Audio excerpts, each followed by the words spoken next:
পটিয়া পৌরসভা ৯ নং ওয়ার্ডের সাবেক কাউন্সিলর ও পৌরসভা বিএনপির আহ্বায়ক কমিটির সাবেক সদস্য ইলিয়াস চৌধুরী বুট্টোর উদ্যোগে এলাকার দুস্থ ও দরিদ্র মানুষের মধ্যে শৈল বিতরণ সম্পূর্ণই। ধন্যবাদ জানাই। মার্চ 14 তারিখ শনিবার বিকেলে হাদু চৌধুরী মসজিদ মাঠ প্রাঙ্গণত আয়োজিত এই কর্মসূচির উদ্বোধন করে চট্টগ্রাম 12 পটিয়া আসনের নবনির্বাচিত সংসদ সদস্য আলহাজ এনামুল হক এনাম।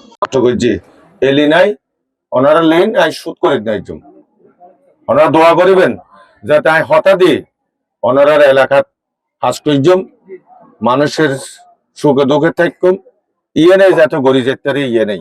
আজকে সবাই ইনশাআল্লাহ প্রতিটি ঘরে আমাদেরকে 113 আসনের মধ্যে 13টা আমাদের মাননীয় সংসদ সদস্য আলহাজ এনামুল হক এনাম সাহেবকে দোয়া করবেন।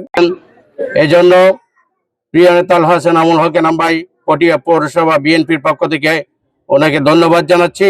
এই সময় স্ট্যান্ডে উপস্থিত ছিল উপজেলা বিএনপির সদস্য সচিব খুরশেদ আলম, পৌরসভা বিএনপির সদস্য সচিব গাজী আবু তাহের, দক্ষিণ জেলা যুবদলের সাবেক সভাপতি বদরুল খায়ের চৌধুরী, উপজেলা বিএনপির যুগ্ম আহ্বায়ক মোফাজ্জল আহমেদ, পৌরসভা বিএনপি নেতা জায়েদুল হক, দক্ষিণ জেলা জাসাসের সাধারণ সম্পাদক নাসির উদ্দিন সহ আরো বহুত কেউ। C plus TV, Chittagong.